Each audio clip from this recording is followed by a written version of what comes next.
Hi, my name is John. And my name is Lloyd. And we're the hosts of The Pint, a pop culture podcast. Lloyd, if you had to tell any of the people out there that might be listening to The Pint for the first time about anything unsavory or disconcerting we might do on the show, what would you warn them about? Well, sometimes we drop spoilers, and sometimes we swear like motherfucking sailors. Fuck yeah, we do. You heard it from him. You've been warned. Listen in.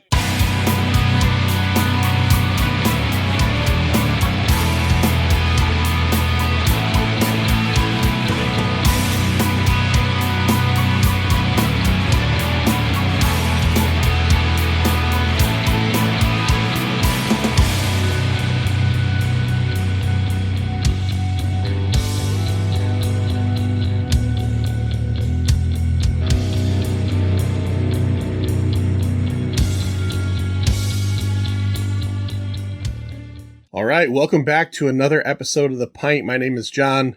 My name is Lloyd. And we're doing a Corner Box Corner episode today. We're talking about Corner. comic books. Comic books, that's right. The formerly titled Pint-O Comics, which never delivered upon the promise of comics. Every once in a while in the new version. Once in a while. We had 100 proof. We throw it in there for sure. What does Corner Box Corner represent? Well, the corner box, right? The corner box, like in Marvel Comics and DC Comics, and like where you'd have, like in the 80s, where you'd have like all the, like the X-Men, you'd have all their heads in the corner box. You have a little icon there. Yeah. Like Image, okay. Everybody kind of did it for the most part at one point. It's definitely not as popular anymore.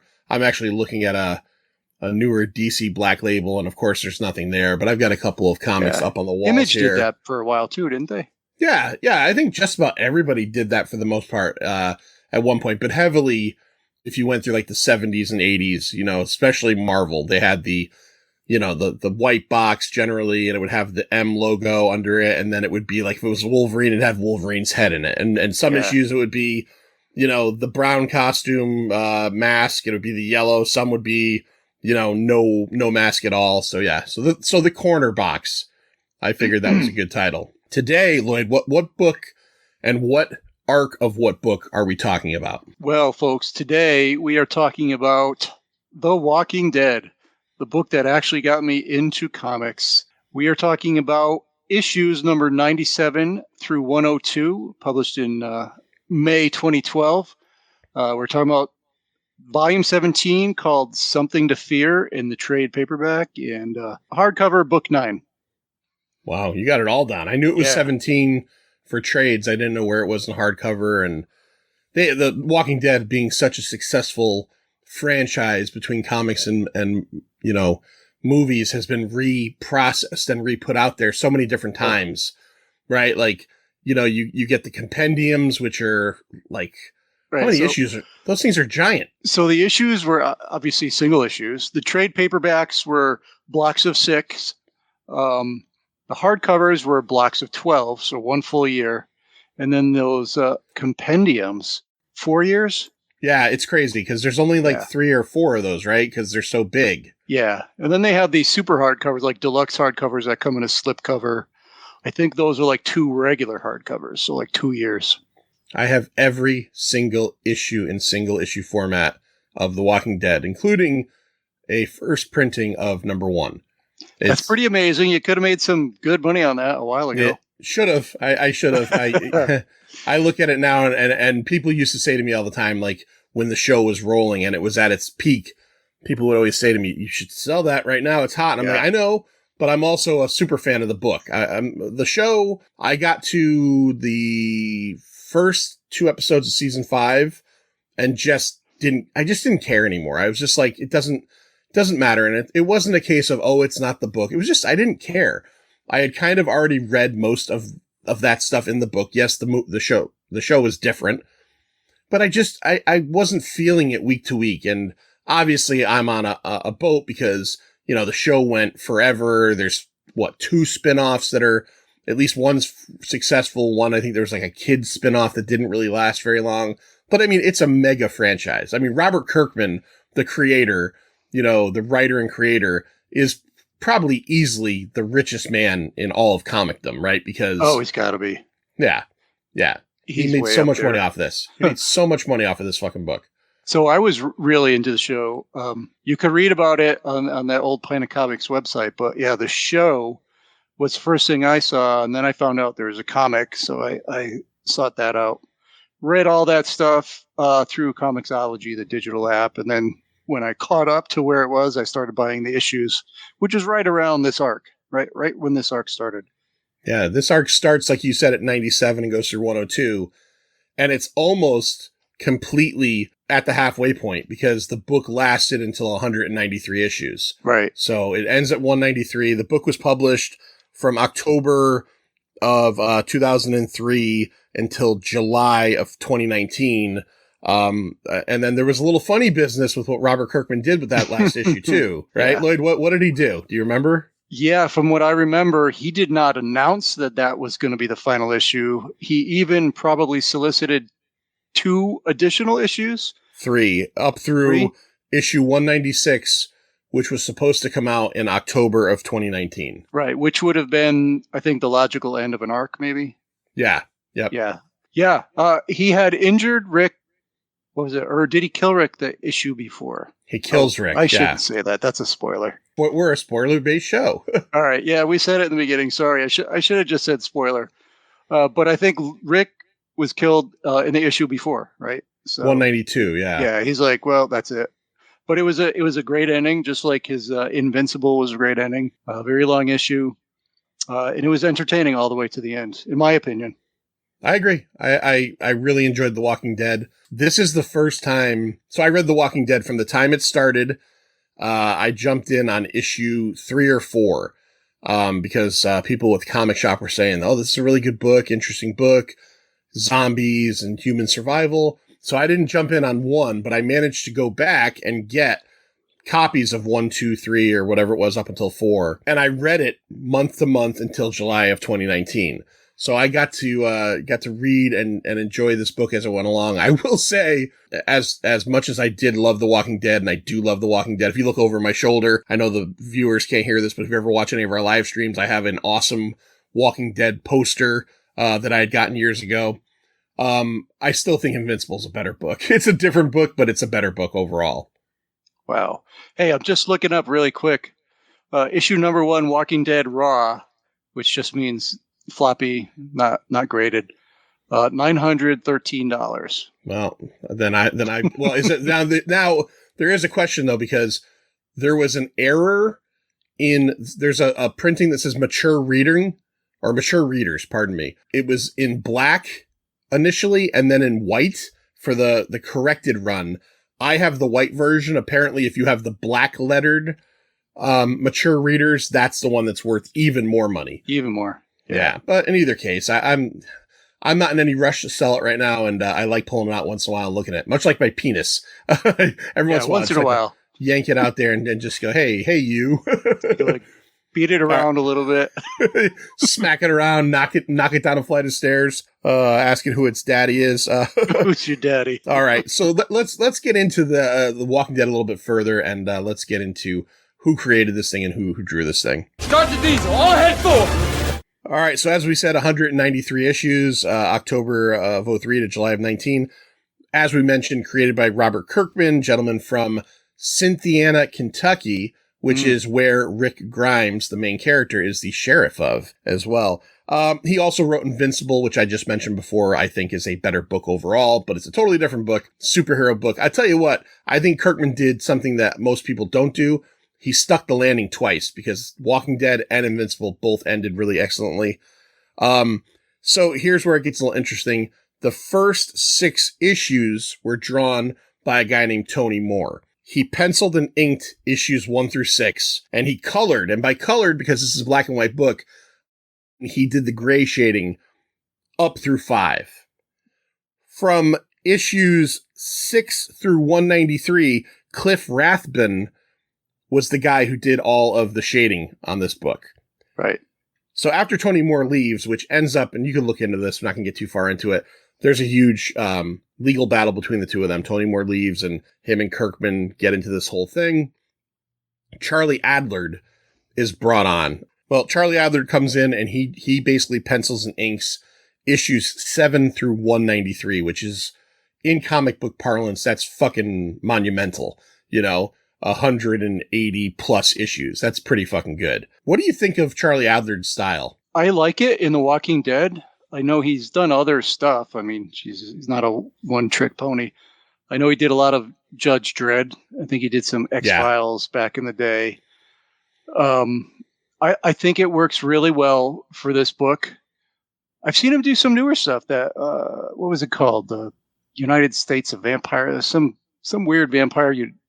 That's right. Empire. The Empire State Building vampire book, right? Yeah, whatever that was called. Yeah, I forgot about that. I read that. Yeah, it was pretty good. Yeah, I think with the gray tones and the black and white and the inking, he's very heavy black usage.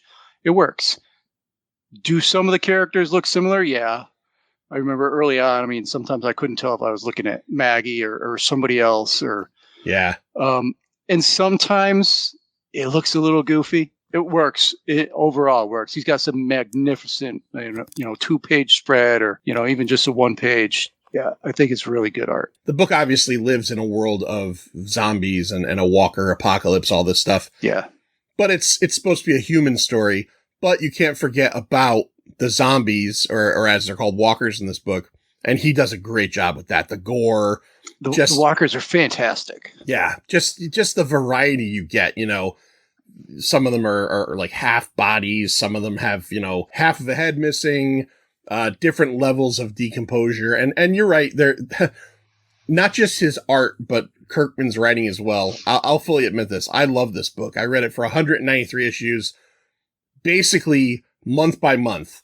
Right. There were characters I couldn't tell you who the fuck they were, other than just going, "Oh, that's this guy," and right. This that's is the guy, Hispanic dude from that place.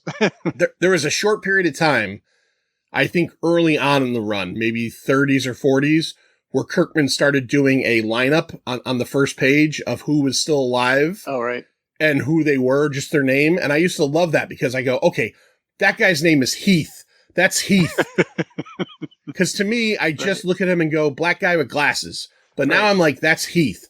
That's one thing with this book. Or, that's Denise Cloyd. Right? Oh, is that Cloyd? Yeah, that was one of them. Okay, I don't even remember that. Right. There was a couple times reading these 8 issues or whatever, however many issues it was, where I'm going, I don't remember this fucking character at all.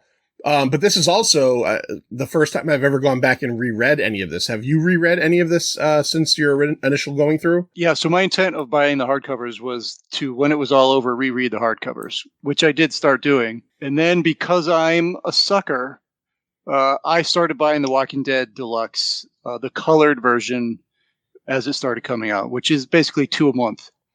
So those are already up to like issue, I'll say 63. It's not quite this far, but I have been rereading all those issues. So yeah, I'm rereading the whole series. That's still being done, correct? It's still being done, yeah. Like maybe a third of the way through now. Because I remember at one point they did that reprint, which was black and white, called The Walking Dead Weekly, and they ended that after like maybe I could be wrong, but it didn't last more than 40 issues, I'd say. Yeah. Yeah. Yep. So The Walking Dead Deluxe is the one where someone went in and colored it all. And it looks very good. You know, the colors are muted. It's not super bright. There's blood where there needs to be, but yeah, it's very good. I'm enjoying it. He said he would never put it in color, but he lied.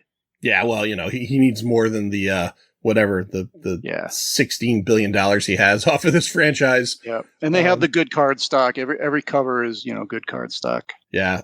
Let's talk real quick before we get into the actual story of this arc about a couple things about this arc. Issue 100, which falls right in the middle of this arc, which was a pretty important issue. 16 variants. How many did you buy them? Were you buying them all or no? I don't have all the variants, but I say I have probably a half a dozen. I know I went through my box the other day to pull out the reader copy. I have the first printing, which is just the Negan with Lucille, right? Like because the motif of this arc is every cover is like a picture of someone holding a weapon. There's a crossbow, there's Negan and Lucille, there's a machete. So I had the Negan with Lucille. Right. And then I had bought the Frank Queatley, which is like an old granny who's turned into a walker. Oh, I have that one. I have that. Yeah. And then I bought the silver covered one that I think when you open it up, I haven't looked at it in a while. I think it has like a wraparound of all the bodies that are on it. And I think Negan might be on the front. Is that the one where just Rick is standing on a pile of bodies? Is that what you mean? Yes. Yeah. I'm sorry. Yeah. I have that as well. Yeah. Silver reflective color, right? Oh, mine's not reflective. Maybe. Oh, all right. I have a reflective gray. one. Yeah.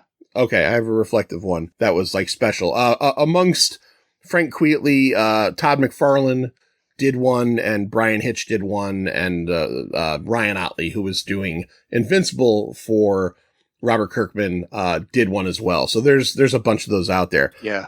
This is a 31-page issue. Its initial order of 383,612 copies sold out, making it the best-selling comic of any publisher on initial order since 1997.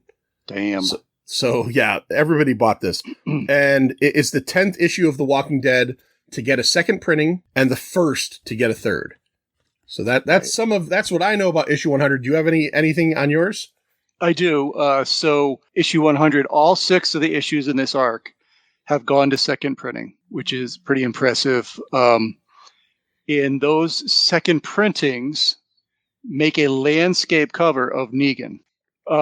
So all 6 have gone to second printings in, I guess you said, how many did you say? 16? 16 variants. Yeah, maybe there's, all right. So there's 21 variants and additional printings of the covers. Yeah, 16 came out in the first run. Right. Yeah. Yeah, pretty impressive. Pretty good. So let's get into it. Let's talk about the story a little bit, Manster. You said it before. You had a as previously on. So what happened so far in 96 issues, or at least right before we get to this bit? Let me start by doing this quick bumper sticker really quick. After coming out on top of every scuffle until now, Rick and the company find a whole lot more than they bargained for with the new enemy, Negan. So previous to that, they had made a deal with the Hilltop community to protect them from Negan, who is someone that they discovered. They hadn't actually discovered them, but by talking to this Hilltop, they found out about Negan. And they're just like, yeah, well, we'll protect you from him. You don't have to worry about him because before he was the big bad, but we're in town and we're going to take care of things. So that was the previously. And before that, you had all kinds of things. You had Fear the Hunters, which is a cannibal arc, which was really, really good. They came out on top of that. A whole bunch, the Governor much earlier, but a lot of stuff that they were constantly winning. Yeah. I think the title of this arc makes a lot of sense because they beat the Governor. They beat the Hunters. They've learned to live basically where they can control the walkers, right? They have all these different, fortifications, and they're living in a fortified place again. And I think the title, Something to Fear, this is the first time in, almost 100 issues where this is about like Rick's, what's that word? Hubris? Like hubris. Yeah. Yeah. He is just like the interaction he has with Negan's men on the road is something that we've seen a few times in the book up until this point, and we cheered for, right? Like where when he gets the upper hand on the Hunters, and he comes out with like this kind of monologue about like, you don't know who you're messing with. And as readers, we're like, oh, we're so glad to see these guys come out on top. But unfortunately, what you're not thinking about is the fact that this is all going to Rick's head. And Rick is not a super stable guy. Remember, there was that whole arc, where after his wife died, he was talking to her on the imaginary phone. Yeah, the phone calls. Yeah. Yeah, and you cannot blame him. I mean, this is a guy who is trying to keep it together for a group of people in a zombie apocalypse. So, right. But he became de facto leader because he used to be a cop. Right. That's it. That's the reason why. Or sheriff, whatever. And he was more stable than Shane, right? And that's yeah. Right. Because Shane could have done it too, except Shane was a fucking crazy person. And so Rick is losing it a bit. And he's kind of run into the hubris wall of, I've gotten so used to I'm invincible, and nobody's invincible, right? No, so only Invincible is invincible. Invincible is invincible. Even his dad kicked the fuck out of him. Right. So Manster, we get the initial run-in with Negan's gang, and we purposely don't see Negan until issue 100. Did you like that? Did you like the build-up? Because there's bits of it where characters are saying stuff like, I don't even think he's real, Right. Even so, to answer your question, yes, I do like that. It just keeps you page turning, keeps you coming back for more. Like you keep hearing of this imaginary guy. And even when he goes to the hilltop afterwards and talks to Gregory, who's the leader of the hilltop, he's like, wait a minute, you saw him? I thought he was just a made up person. Yeah. Yeah, like the Saviors are Negan's group, and what they essentially are is zombie apocalypse mafia. They go into places and say, we're going to protect you, but you're going to give us half your food. You're going to give us, half of your supplies. All your supplies, yeah. Right. And you know what? If we want, we're going to cherry pick people that we like from your group. We think this woman is hot or whatever. She's going to come live with us. She's going to be one of like Negan's concubines. They don't get too much into that in this arc, but that's kind of what's going on here. So we get that. We get the initial run-in with those guys. And then on the other end, another first that's starting to happen in this book is this is the first moment where we start to really see Andrea and Rick and their relationship start. What did you think of Andrea as a character in the comic, especially compared to the shit show of the television show? I don't want to compare to the show too much, but man, I think she's a great character in the comic, and I think they fucked her over in the show. I 100% agree. Comic Andrea is, besides Michonne, is the baddest badass woman character that I know. Yeah. She was a sharpshooter. She didn't take any shit. She had a sister that she lost early in the story. And then she hooked up with this old dude, Dale, because he lost his wife as well. And, at first it was like this weird relationship. Like, that's not really this old guy and this pretty young girl, but no, they became a real thing. They became the de facto parents of children who had lost their real parents. So, yeah, Andrea is a great character in this story. Yeah, and she loses Dale in the Hunter's arc, and obviously Rick lost his wife in the prison. So it's these two people that, obviously are hurting and are missing their significant other, and they get together. And I like it. I like Andrea a lot, and I like Rick a lot in terms of them getting together. One quick thing I wanted to go through before we got into everything is just the list of the major characters in this arc. Oh yeah, because you never know throughout the lifespan of The Walking Dead who's in what arc. So you got your major characters: Rick Grimes, Carl Grimes, Glenn, Andrea, Michonne, Abraham, Eugene, Maggie, Dwight, and Negan. Those are there's a bunch of other characters, but those are your big ones. Dwight is the second in charge of the Saviors, and he is a gentleman who has a half fucked up face. Oh yeah. We come to find out what happens to him later, but I'll leave that out. So one of the best parts of Adler's art in this is his face is half burnt, and he has no eyelid around one of his eyes. And there's like little bits where he's using like eye drops. Yeah, he's got a weeping eye. He's got a weeping eye that's like and it would be, it's a zombie apocalypse. It's probably pretty dusty and dirty. Guy's got no eyelid. He's got to use eye drops. Drawn incredibly well by Charlie Adler. Yeah.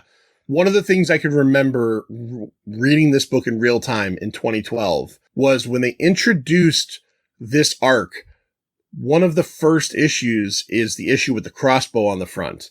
And I remember a lot of people in the comics community and in my local comic shop assuming that they were somehow going to introduce the super popular character of Daryl Dixon from the show into the book. Did you remember that time? Do you remember feeling that way? Because I remember it certainly. I don't remember being caught up in that hype because it was right on the cusp of, I was watching the show and starting to, get into the book. So I don't actually remember that hype. But I do, as far as I know, that is the first and only time that the show influenced the book, just by the fact of the crossbow. Probably, yeah. If you call it that, very, very iconic weapon for two characters. One TV character and one comic. And as you mentioned, the other characters in this book, a lot has been going on. Abraham is this kind of like this big burrowing guy that has been traveling with Eugene. Eugene in the book was claiming to be a scientist just to be under Abraham's protection, turns out he's not. He's just a dude. Yeah, he was right. He was a teacher or something, right? Yeah, I think so. Abraham was also protecting, what was her name? Rosalita? Was that her name? Rosita. This, young, not young, this probably mid-20s, very attractive Latin woman. And they had a relationship, and they eventually, before this arc, break up, and Eugene ends up staying with her. And he's kind of got this thing where he's trying to make himself feel better about, kind of being this kind of losery guy. So he's kind of shitting on Abraham, saying, oh, well, now that I'm with Rosita. Pervy thing where he'd watch them together. Yeah. And Abraham brings it up. So what did you think of the scene where the two of them, now another part of this arc that's important, and it does come into play later, is Eugene has an idea that he can start making bullets for the community because they're running low on bullets. So him and Abraham take a walk out to go find some of the machinery that he thinks he knows is out there to do this. Describe the scene, Lloyd, and kind of like what your initial thoughts were on it, because it's unique at the very least. Yeah, so they are out for a walk, and they had, just prior to the walk, they had a little Rosita discussion, and, Eugene tried to make himself feel better by lying a little bit to Abraham, saying, oh yeah, she likes being with me more than you. Blah, blah, blah. So they're sort of discussing that. And they're going to try to find the place to make some ammo because, like you said, he thinks he's going to get ammo. And they're just chatting. That's what I liked about it so much. They're just chatting. And that there's some saviors like around the corner, right? They show them in a previous page or a panel somewhere. Yeah, a book ends with them starting the walk, I think, and you see a couple of the saviors around a corner watching them. Yeah, that's what it was. And then you just I don't know, it probably says thunk. I don't know, I have it here. You just hear a thunk, and then from behind you see Abraham in profile, and he's just talking about Rosita. And then you just see an arrow on the next panel coming through his eye and sticking out the back of his skull. So he's been shot from behind. And he just keeps on talking for about 2 or 3 panels. Yeah. And then just falls over. Yeah. A total kill shot. But as we've all heard of in crazy situations, someone receives some kind of blow that will kill them, but they function for a little bit. It's that one panel in particular where it's just him and it's one big panel of his face, and he's doing 3 paragraphs in a word bubble of dialogue. Yet meanwhile, there's a crossbow bolt through his fucking head and his eye is super memorable. It's one of like those, a lot of people in The Walking Dead die, but not all of them have a death that you can go, oh, Abraham, I remember how he went out. Yeah, there it is right there, right through the fucking head. And 1, 2, 3, 4, 5 word bubbles worth of dialogue that he's spitting out before he drops over. Yeah. That's fucking crazy. This is generally the idea of what's happening in this arc, is that Rick kind of comes out and tells Negan, or tells the saviors, we're not giving you our shit. As a matter of fact, we're going to offer you our protection. You're going to want to start giving us your shit. So he goes balls out, right? Right. Rick just turns it right around. Which turns out not to be the right move. Abraham ends up getting killed. And we kind of go back and forth between the what's happening in the community that our characters are living in and the hilltop, right? Now, Manster, what is happening with 2 of characters that have been in the book the longest? As a matter of fact, I didn't even think about this. I read it. It was the longest romantic relationship in this entire book because it lasted from issue 10 to issue 100, 90 issues. What's going on with Glenn and Maggie in their lives? So I think at one point, Glenn comes back, right, and whispers, and Maggie whispers to him, because you see her a little sick in this episode or issue, just kind of like stomach sick, and she whispers into his ear, "I'm pregnant." Yeah, which is a first. Oh no, not a first. No, Lori was the first pregnancy. And Glenn also has been spending time on the hilltop, which is this other community that they're working with. And he wants to leave, right? Like he's been there since, within the first 5 issues, I think is when they introduced Glenn. And now he's telling Rick that, it's safer there. It's a more fortified community. It's more normal. Like there's doctors living there. There's, it's kind of got a whole vibe. And now that my wife's pregnant, I want to move there. Right. So now we've got these characters. So we have these characters that have been together for a long time, almost looking to split up. At another point, Michonne, who's been through the ringer with all this, kind of tells Rick her true feelings of she's tired of being his fucking sword, right? Because that's what she is to him in a lot of ways. It's like a problem arises, well, Michonne will take care of it. And she's like, I don't want to fucking take care of it anymore. I guess it's probably best, Lloyd, if we take a trip to the hilltop. They're going there to, it's Rick. Who's there? It's Rick, Glenn, Maggie. Who else do we have that are on that fateful van drive? Rick, Glenn, Maggie, Michonne, Sophia, Carl. Yep. And at this point, Carl has already been blasted through the head, which to this day in comic book reading, I'm not even kidding when I say this. This isn't hyperbole. I dropped the book when Carl's head Carl lives, obviously, but I don't even remember when it happened in terms of, I think that was about three volumes prior to this one. There was didn't that happen during the whole like zombie herd, like the massive herd came to Alexandria, and I think he just got randomly shot. Yeah. Right when the eye. You turn the page and it's like a full page spread or a half page spread of Carl getting blasted through the head. Yeah. I dropped the book, and I'm not trying to be silly, like, oh, I felt like Carl's my family. You read a book and it's a book about humans. You get invested in it, and that's good writing, I think. That's good writing. Yeah. Yeah. It's crazy. It's very much like, if you want to go back a little bit further, when Lori got shot through the back with the baby in her arms, like that was fucking brutal. Like that was so many brutal things. That was the thing about this book early on and pretty much all the way through, was that anybody could die at any time. Yeah. And it happened in the TV show as well, up until a point. And then they realized, well, we can't kill this character. We can't kill this character. Then it started to suck. We got to have Daryl Dixon in Paris or whatever the fuck that show is. Right. Yeah. Oh, one quick mention when after Eugene got the bolt through the eye and Dwight is standing outside the gate, talking with Rick, what happens with Eugene? Okay, so after Abraham gets hit in the eye and Dwight is talking to Rick.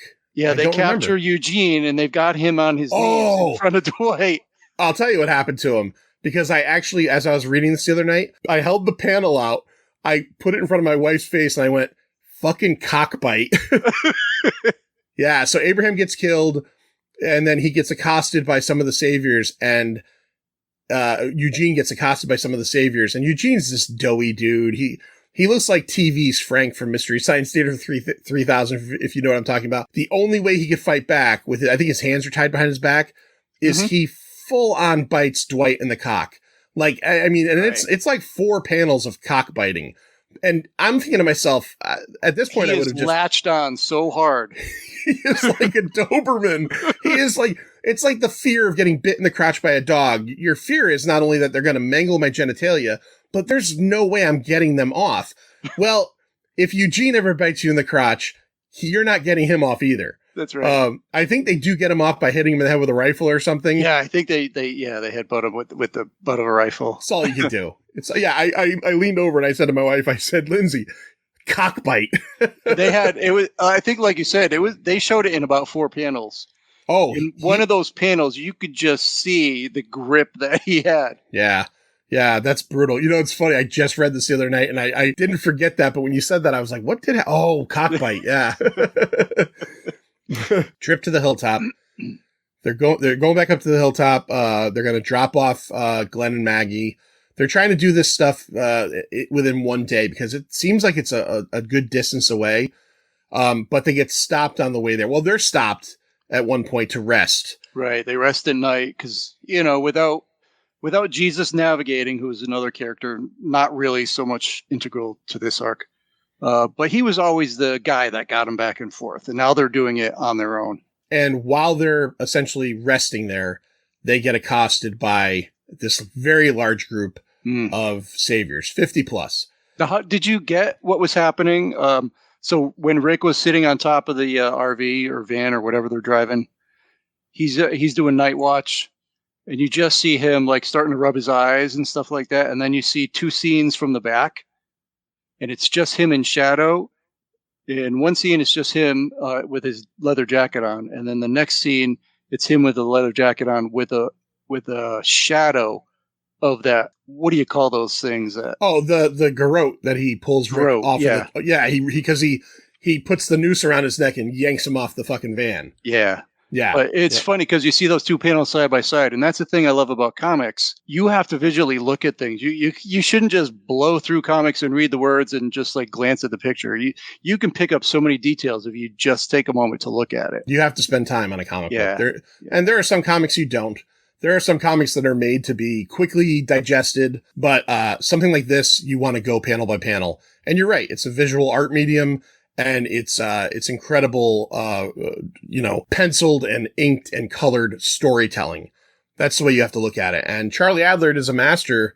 He mastered this book. Whether or not you've read anything else he's done and liked it or not, he did this book for, issue 6 to 193 or 7 to 193. So he put his stamp on it and mastered it. And you're right. Yeah. You see the noose come over, Rick gets pulled off, and they put all of them in a circle.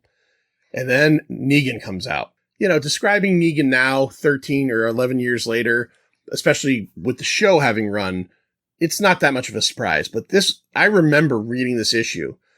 I remember when I went to buy this issue at the local comic shop, being told, like, this issue's going to fuck you up. Like, this issue, I remember, got to read this. And I think I sat down and read it there because it was like, a big deal. Oh, right. I know what you're talking about. Yeah. So Negan pops up, and here's this dude that looks, how would you describe, who do you think? Barrel-chested, so he's wearing a white t-shirt and a black leather jacket, and he's got the bat over his shoulder.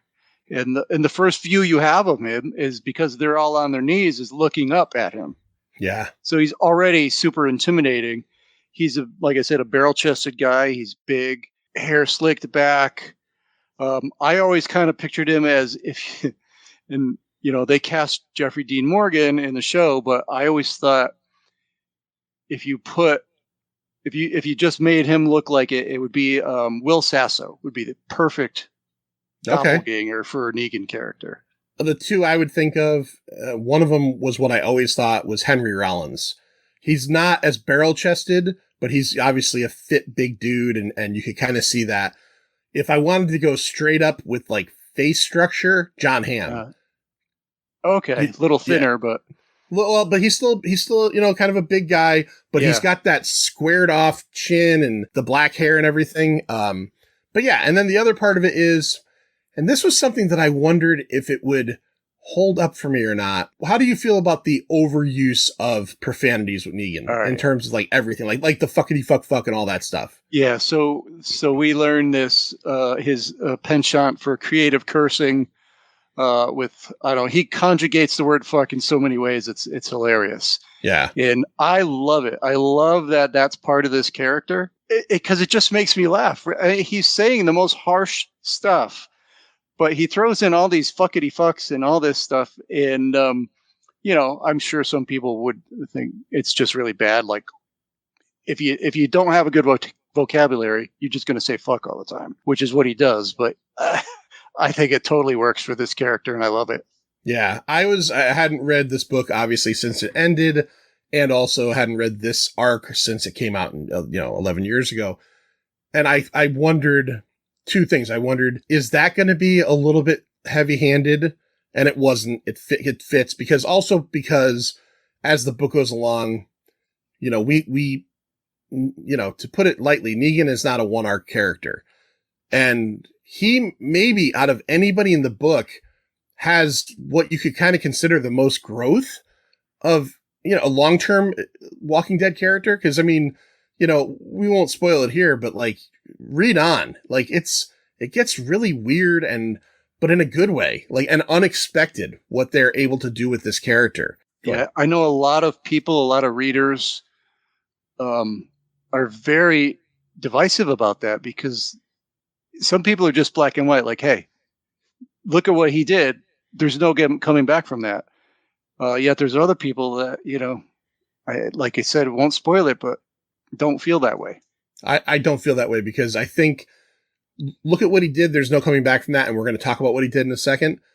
But you also have to take the circumstances of what is happening in this world and how this is a lawless society. This is cavemen and women all over again. Yeah. And cavemen and women probably did some shitty stuff to their fellow cavemen and women and then, maybe became friendlier with them. But anyways, and I'll tell you, I was trepidatious to read issue 100 because I still remember reading issue 100 the first time, and it is violent. And it is sad. It's fucking sad. And I kind of thought, is this not going to hit me the same? And it hit me the same, man. It is hard to fucking read what goes on here. Manster, so give us the idea of exactly what kind of happens and where it ends up. So they are all on their knees, hands tied behind their back. Negan has laid it down. He's just put it all out there. What you thought was what your reality was is no longer reality for you. You got to accept this. This is what it's going to be. He does say that, we're going to give us half of all you have. If we come to your door, you let us in, or we're going to knock that door down. Everything you own is ours now. He says, and then at the end of it all, but don't think there's not going to be a punishment, because even though you understand the new rules, you still have to pay for what you did.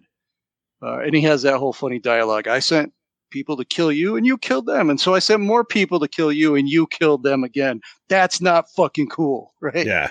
Yeah. So he's like, I'm going to pick one of you guys. And I got my trusty bat here. This is Lucille, nice baseball bat wrapped with barbed wire. And she's thirsty. Well, first he goes through the group one by one. And I'll just say he starts with Maggie. It's like, oh no, you're too hot. It's like, yeah, you got a girl there, but you're way too hot to be her mother. So I can't kill you. And he goes to Glenn. That'd be racist if I kill you. And then he goes to Heath. Oh yeah, I can't kill you. Or Michonne, I can't kill you because same thing. So one by one, he goes through everyone. And when he gets to Carl, he goes, that's the best one. No way. He goes, you're a future serial killer. I need to know your story. Yeah. The racist ones are funny. I can't kill you. That'd be racist. And you're in the same boat. But when he gets to Carl and he's like, no, he goes, I could read you right. And I want to see where you end up. I like that. Yeah. And then he says to Rick, fuck no, I'm not going to kill you. I'm not going to make you a martyr. So then he does eeny, meeny, miny, mo. And he ends up pointing the bat at the last frame at Glenn. Probably the most beloved character in the book. Not probably, absolutely the most beloved character in the book. He's been there since almost the very beginning. He was their supply runner. He is also, I hadn't read this book in a long time, but I was reading. He's also one of only handful of characters that never killed a living human in this book. Oh, wow. He never killed a person. Rick killed people. There were circumstances for everybody doing what they did. Glenn is one of the handful of characters that never killed a living person, just walkers. Yeah, I mean, and then it happens, and it's horrifying. It's so brutal.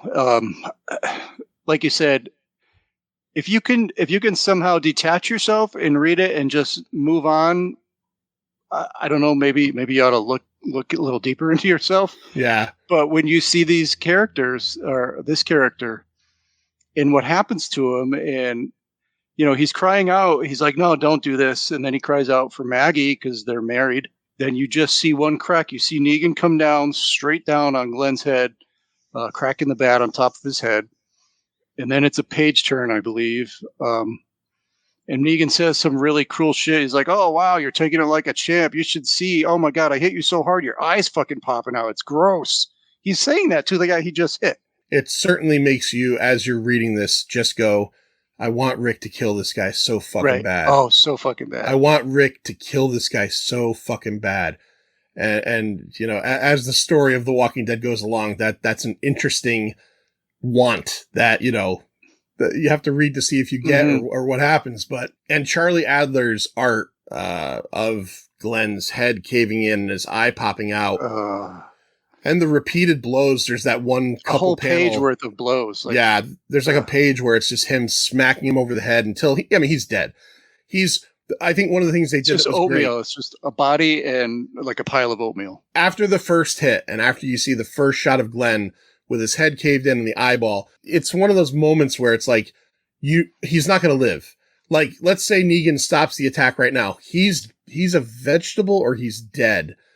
And it kills you. And then after he's done, he tells Rick, because Rick says, I'm going to kill you. I'm going to fucking, and Negan's like, you're not going to do shit. You're going to give me my fucking, my supplies. You're going to give me my food. And if you're lucky, I won't do this to somebody else. But like I told you, you were bad. You were a bad boy. You had to be punished. And he essentially, right, he lets them go at that point. Yeah, he just walks away. He actually says ta-ta. Yeah. And the saviors all leave, and you just get a big screen of just Glenn in the middle, and everybody's just devastated. And then, punches start flying. Maggie starts punching Rick, and Rick's like, "Why'd you stop?" And then Carl's pointing the gun at Maggie. Yeah, stop hitting my dad. Sophia bites Carl. This mayhem breaks out. Yeah. And they end up bringing Glenn's body up to the hilltop to bury it. And if I had one, I guess, real moment in this arc that I don't know. I didn't know how I felt about it, but I thought about it more after. And I guess the answer is grief. It seems like when they're heading back from the hilltop and they're leaving Maggie there, that her and Rick have this like kind of nicer moment. And I just felt like, I think she would still be fucking incredibly angry. But then I have to understand, just like anybody, in humanity, how people process grief is differently. And she's going through, her husband got killed in front of her 2 hours ago. So she is just like on a fucking complete like grief path, and it's not going to make sense. So let's just go back and finish up the last couple issues after this happened. And go back. We still got two more issues of this arc. Yeah. What happens when they get back? What do they find out happened while they were gone? So they get back to Alexandria. Andrea says, well, first of all, they see all this cars, banged up. The front walls are like all cracked, and there's something seriously happened there. And what happened was the other part of the Saviors, while Negan's group was attacking them on the road, this other group attacked Alexandria at the same time. A group just about as big too, about the same size. So now you got an idea for how big this group is. They are not, Rick's group is not that big. What is there? Maybe like, they merged, so maybe 30 or 40. Yeah, and they're out of almost everything. Like Rick has a conversation with whoever the character is that Olivia, I think Olivia, who runs like the storeroom, and he's feeling her out without telling her what's happening. He's like, "Hey, how's everything like going for our supply?" She's like, "Pretty good. Like we're doing pretty well." And then he's like, "How would we be if we had to eat half of that food?" And she's like, "Well, I hope that doesn't happen. You're not saying it's going to happen, right?" He's like, Chill out. It's all good. Chill out, bitch." But in reality, he's like, not telling her that, "Oh yeah, there's a guy that's going to come take it all from us." Yeah. So, after they see that, Andrea says to Rick, "Hey, that's not even the best part. Come check this out." So they go back and they go into one of the houses there, and they have captured Dwight, who is the guy who just shot Abraham with the bolt, half burnt face, weeping eye guy. Old runny eye. Yeah, old runny eye. He's fucking got egg whites running down his face all the time. And they've got him, and she's like so excited. And then he starts, bitching at her, and she starts punching him, and Rick is like, No, stop it right now. And of course she's mad. She's like, "Why aren't you happy that I got this guy?" And he brings her aside and tells her what happened, because up to this point she doesn't even know yet. And do you notice with Andrea, because she's living such a hard life, like once he says Glenn's dead, and Glenn is obviously all their friend and everything, she's just like, "Okay, well, let's go get him." She's not like teary eyed about Glenn. And I don't mean that in a bad way. It's just that this is a woman whose life is in a zombie apocalypse world. Yeah, right. And exactly. She's not a lot of time. Nails. Yeah, there's not a lot of time to fucking cry over, spilt milk or your good friend, Yeah. And you can see that in her character as well. She's got the scar like on her face, and she's just doesn't take any shit from anybody. Yeah. And what does Rick tell everybody in the community. Basically, what they do is they have a meeting, and Rick's like, look, we are going to give these people everything they want, and we're not going to fight back. And of course, nobody likes that because they've always won everything, They're like, yeah, but we always come out on top. Why we got to do this? And when he tells everybody this, Andrea is the one who objects the hardest. Right. And he tells her to sit down. I thought, okay, right. All right. Very directly, sit down. Daddy just talked. Sit down, Andrea. So he keeps telling everybody, we're going to be subservient to this Negan guy. We're going to do what they say because of what they say. And this is I think the really good part in this book is kind of the great switcheroo, because I remember reading the book the first time. And even though I felt like I knew the Rick character, I figured, well, he just suffered this huge loss and he's kind of teetering on the inside, and he doesn't want to see that happen to Carl or Michonne or anybody he cares about. So he's doing this for, he's going to try this out. But what do we find out, Manster, when he talks to Jesus? Or it's Jesus, right? It's not Jesus, it's Jesus. Jesus, Paul Monroe, if you want to be technical, but yeah, he's Jesus in the book. Basically, they're at the gate after Dwight leaves, and Dwight, when he leaves, he's got a big grin on his fucking creepy ass face. Yeah, because bulging out. I don't know if we mentioned it, but he tells them we're letting him go. Yeah, we're letting him go back to the Saviors. We're not going to fucking hold him and cause more problems. So what Rick says to Jesus is, "I want you to follow him.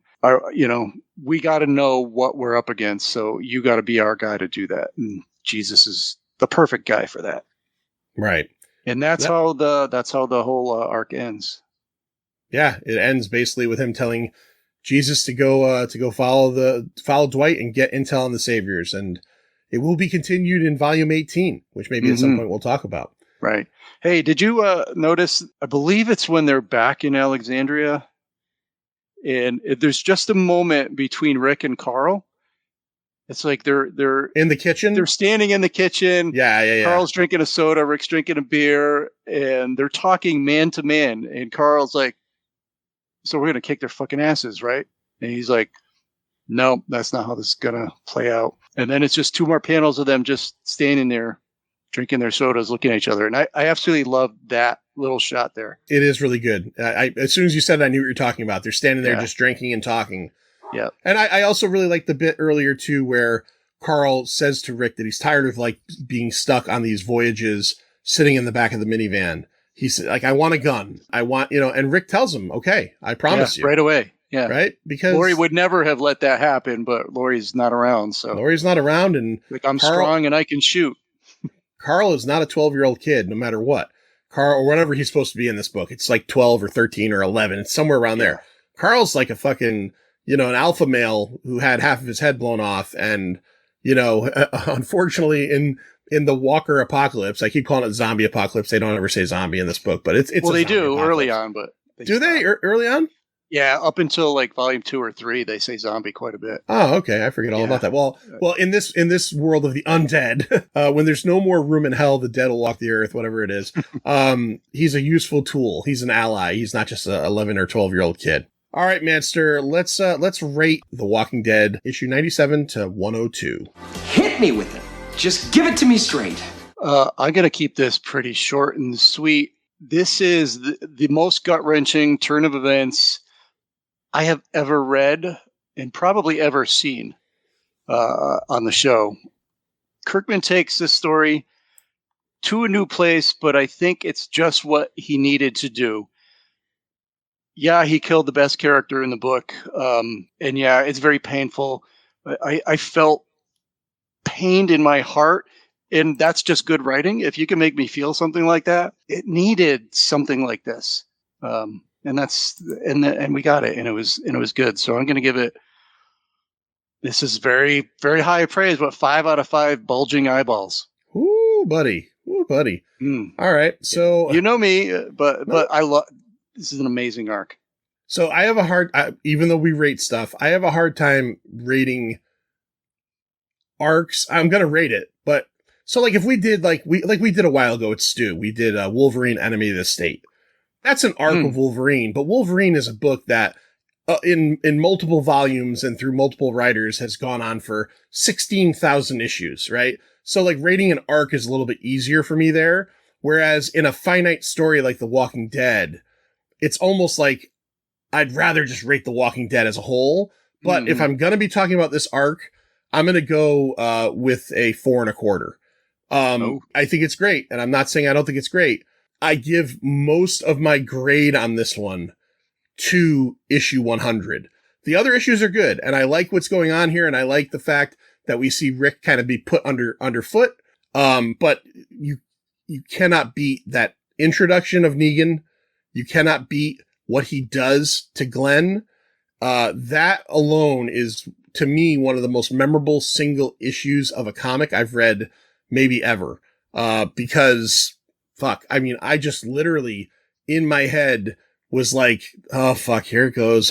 As I'm rereading this going, he's going to beat his eyeball out of his head, and I don't want it to happen again. And I can tell you, I've read many comic books, and there's many comic books that I could pick up and reread right now and not remember anything from from page 1 to page 22. But I remember Negan. Yeah. I remember his speech. I remember the whole, when he says to him, well, don't get excited because you still got to be punished. Like, because there's a point where it almost seems like he's going to let them go. Yeah. But he's like, no. Like, I'm going to work something out with you, but you're still going to fucking learn, like, what you did was not cool. Or his comment, I'm going to slide my dick down your throat and you're going to thank me for it. Yeah. Yeah. So I give it a 4.25 because I think that there are some other arcs of The Walking Dead that from beginning to end are a little bit more solid. I think this one is really good. Go ahead. Good. Oh, I think this one's really good all the way throughout, but I think what happens in one of the 6 issues really drives kind of everything around it. Yeah. So 4.25 out of 5. That's good. Yeah, I'm giving it higher, but I think it does have. I see what you're saying, but there was the prior issue with when they got stopped by Negan's crew on the motorcycle. Yeah, and they just decimated those guys. So I love this arc, and I think for me generally 4 to 4.5 is where I'm going to land with stuff I love more often than 4.75 or 5. That's when I'm just goofily like it's almost perfect. And there are probably arcs of The Walking Dead that I would go higher on just because of a little bit more. Can you think of one? I feel like I want to say All Out War, which is where the Saviors which is a few after this, which is where the Saviors and Rick's community really fucking get it on. Because it takes a while, because that's one of the cool things about this book. And I encourage everybody out there, if you haven't read it, to read it. But like, this isn't like the prelude to like shit happening in the next issue. There is a lot of life lived with Negan, like in their fucking face and in their lives before it comes to a head.